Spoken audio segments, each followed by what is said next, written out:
Praise the lord. రాజులు మండల పరిసర ప్రాంత ప్రజలకి శుభవార్త.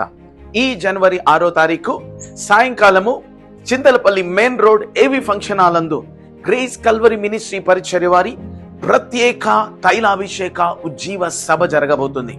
ఈ నూతన సంవత్సరంలో నీ ఆత్మీయ ఆధ్యాత్మిక నీ కుటుంబ వ్యక్తిగత విశ్వాస జీవితాలలో నువ్వు బలపరచబడి గత కాలములో నువ్వు అనుభవించిన చేదు, శాపము, రోగము, చీకటి పోరాటాలన్నిటిలో నుంచి నువ్వు విడుదల పొందుకోవడానికి ఈ ప్రత్యేక తైలాభిషేక సభలో పరిశుద్ధాత్మ దేవుడు ప్రతి ఒక్కొక్కరిని ఆయన దర్శించబోతున్నాడు. కుటుంబాలుగా రండి, దేవుని సన్నిధిలో మాతో పాటు ఏకీభవించండి. దేవుని బలమైన కార్యాలు మీరు చూడబోతున్నారు. స్థలము చింతలపల్లి మెయిన్ రోడ్ ఏవి ఫంక్షన్ హాల్, రాజుల మండలము, మల్కీపురం మండలము పరిసర ప్రాంతాల్లో ఉన్నటువంటి వారు సిద్ధపడి రండి. దేవుని మహిమను మనం అందరం చూడబోతున్నాం. May God bless you. Praise the lord.